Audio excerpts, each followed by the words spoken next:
Bă, știu că avem lucruri serioase de discutat, dar nu pot să trec peste tweet-ul ăsta lui The Rock. Ok, până aici totul fain și în regulă. După care cineva să-l anunțe pe Dwayne că nu cred că sunt mari șanse ca Regina să fi fost fan DC sau Black Adam cel puțin. Poate Charles să fie, având în vedere că s-a schimbat ierarhia puterii în Regatul Unit. Because the hierarchy of power in the DC universe is about to change. Ho, mă, că e fake faza, nu vă mai prostiți. Ar face The Rock de astea? Sau? No, servus, oameni faini și bine v-am regăsit. De data asta o să avem o dezbatere filozofică. Rings of Power sau House of the Dragon? Răspunsul simplu îl dau la final. Hai să trecem la răspunsul complicat. Și începem cu Rings of Power. Personal sunt puțin biased pentru că cunosc mult mai multe lucruri din lore-ul lui Tolkien, care indubitabil e și mult mai bun decât cel al lui J.R.R. Martin și nu o să fac o teorema lui Pitagora ca să vă demonstrez de ce. It just is. Dar asta nu e neapărat un lucru bun, pentru că mă face să am mai multe pretenții de la Rings of Power decât de la House of the Dragon. În primul rând e bătător la ochi că Rings of Power stă extraordinar de bine la capitolul CGI, cinematografie și efecte speciale. Asta având în vedere și bugetul celor de la Amazon. Știu că mulți hateri se potignesc în faptul că nu e așa important CGI-ul și efectele speciale, că story e mai important. Bă, într-o oarecare măsură sunt de acord.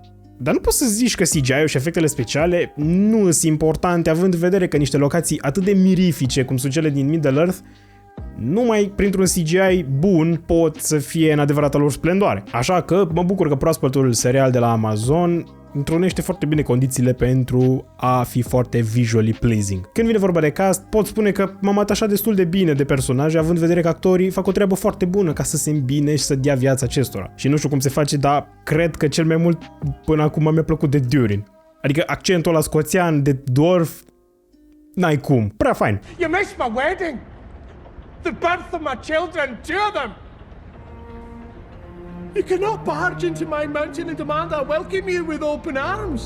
Și zic de majoritatea pentru că nu chiar de toți. Și culmea, fix de ăștia doi, nu prea. Nu pot să zic că sunt mare fan al portretizării lui Galadriel ca un fel de amazoană, de zici că e Xena, foarte bună la luptele corp la corp și folosind arme care sunt majoritar preferate de cetățenii Craiovei. Să nu mai zic și de atitudinea arțăgoasă și egocentristă a acesteia, care nu stă deloc în caracter lui Galadriel. Era o ființă angelică și care, dacă era necesar să folosească forță brută, te făcea din cuvinte și magie, nu scotea sabia la tine. Și când vine vorba de Elrond, nici atât nu sunt fan al acestuia. În primul rând pentru că până acum a fost în serial. Atât. A fost. Și nici nu prea îi, nici cum. Adică, sunt destul de sigur că în lore nu era doar un arhitect sau ceva de genul. Și o altă problemă pe care o am cu personajele serialului și nu e ceea ce unii ar numi rasism, că de ce nu-mi convine că e un elf negru.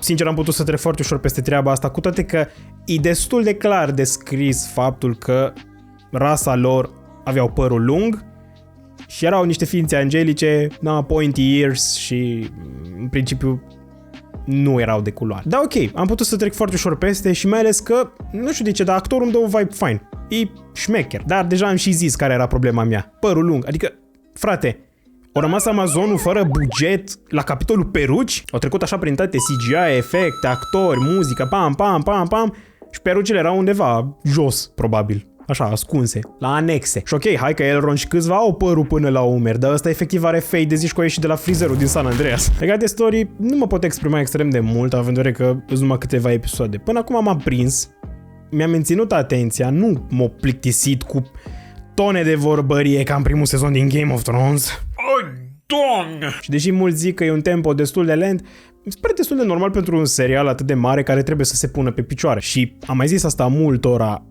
Chiar dacă există un univers în spate, foarte multă lume se uită la serialul ăsta care habar n-are nimic despre scrierile lui Tolkien. Habar n-au ce aia când e Second Age-ul, ce-a fost după Second Age. Stăpânul inelelor, Sauron, inel, l-a aruncat Frodo în lavă.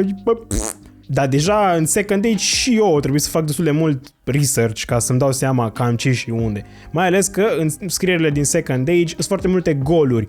Lucruri de care scenariștii au cam profitat și să sperăm că nu o să strice prea mult lucrurile. Așa că în primul sezon un tempo lent e destul de normal.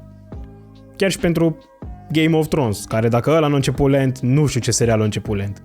Nici măcar The Walking Dead. Și că am pomenit de golurile din textele lui Tolkien legat de Second Age, rămân destul de rezervat până la final legat de Rings of Power, pentru că nu sigur ce au de gând scenariștii să facă. Un mic exemplu ar fi The Stranger, care o picat din cer, în forma aia de meteorit, care îmi dă un vibe foarte puternic, cel puțin de, nu știu, Gandalf, Radagast sau poate chiar Saruman. Posibil purtând alt nume, pentru că de-a lungul timpului au purtat foarte multe denominații aceștia. Dar pentru cei care mă cunosc, eu personal, pe ansamblu și în mare, sunt mulțumit și de serialul ăsta și o să iau momentul ăsta ca să menționez ceva foarte important. Trăim niște vremuri pe care fanii de demult ai Star Wars, Marvel, ale scrierilor lui Tolkien și a lui Martin nu puteau decât să viseze să vadă atâta conținut difuzat. Cândva erau fani Marvel sau a lui Tolkien care nici nu puteau să-și imagineze că vor vedea vreodată aceste personaje prinzând viață. Așa că îi invit foarte frumos pe toți haterii care comentează la absolut tot ceea ce se scoate în ziua de azi să nu mai aveți aerul ăla de critici cinefilo-literari,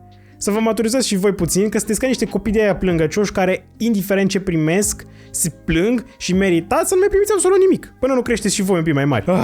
Bun, hai să trecem în barca aia altă. Joaca tronurilor. Și din start trebuie să menționez că probabil unii dintre voi o să ziceți: dar nu mai te fai comparații cu primul sezon din Game of Thrones. Ale erau alte vremuri. Păi da, alte vremuri erau și la începutul anilor 2000 când au apărut filmele Lord of the Rings. Și pentru aia ele au să rămână pe piedestal ca cele mai șmechere filme fantasy vreodată produse. Așa că chill. Zic asta pentru că în cazul House of the Dragon am dat play la primul episod și mi-a captat atenția instant. Fără vorbărie extrem de obositoare și lungă și degeaba, serialul începe frumos, ți se face o introducere mică cu tot ceea ce trebuie să știi despre clanul Targaryen, ca să poți să te uiți la serial. Ni se dă și locul exact în timeline, când are loc acțiunea din serial, și vine cu un aer foarte fresh. Și de acolo, o gloată de actori extraordinari în frunte cu Matt Smith fac o treabă foarte bună să te cucerească cu fiecare scenă în care e explorată tensiunea dintre personaje și tensiunea contextului. CGI-ul nu-i punctul forte al serialului, de multe ori mă uitam la dragonii aia de zici că erau dinozaurii din Jurassic Park. Dar încă o dată e o dovadă că un CGI imperfect nu e cea mai mare piedică dacă ai o poveste și personaje solide. Și nu mă contrazic cu ce am zis înainte la Rings of Power. CGI-ul nu e cel mai important lucru, e un lucru foarte important ca lucrurile să arate bine, că trebuie să fie și visually pleasing, dar nu e cel mai important lucru. Cinematografia e super ok, cadrele surprind tot exact așa cum trebuie ca să-ți dea feeling-ul ăla dorit, deși pe aici pe acolo mai au un pic de bai cu scenele prea dark. Și nu mă refer la scene sângeroase sau de bătaie sau ceva, efectiv prea dark, adică frate, mai aprindeți un bec acolo. Cel mai important aspect negativ care va face ca Game of Thrones sau House of the Dragon să nu ajungă niciodată în topul serialului mele favorite e nevoia constantă pe care o simt serialele astea două de a aduce scene unnecessary de nuditate, de ai impresia uneori că ai dat click pe site-ul greșit și accentul pus pe anumite atrocități din istoria umanității care ar trebui lăsate acolo, în trecut. Relațiile incestuoase foarte des întâlnite în istorie între familiile regale sau pedofilia sunt niște lucruri care să fie prezente atât de mult în niște seriale produse în secolul 21 provocă o silă gravă. Împreună cu rasismul și antisemitismul, genul ăsta de chestii ar trebui să rămână long gone în istorie, să încercăm să le dăm uitării și să nu ne mai tot batem atâta în piept cu niște mizerii care ne aduc aminte cât de bătut în cap e omenirea. Și ăsta e un lucru pe care îl apreciez enorm la J.R.R. Tolkien, părintele genului fantasy, care a dovedit că poți să ai o operă legendară de succes fără sex, vicii și alte mizerii din astea unnecessary. Așa că răspunsul simplu la toată dezbaterea asta Matchmaker, Rings of Power sau House of the Dragon, e că ține 100% de gusturi și de preferințe. Eu, unul personal, mă pot bucura de ambele extrem de mult, sunt două seriale total diferite, deși poate la început nu pare așa, but I can enjoy them both. Acum sunt curios ce părere aveți voi. Rings of Power sau House of the Dragon? Și de ce? No, bun, cam atât de data asta. Următoarea dată când o să abordăm subiectul ăsta probabil va fi la finalul celor două seriale ca să putem trage niște concluzii concrete. Însă, până data viitoare când ne vedem, aveți grijă de voi, take care și Doamne ajută!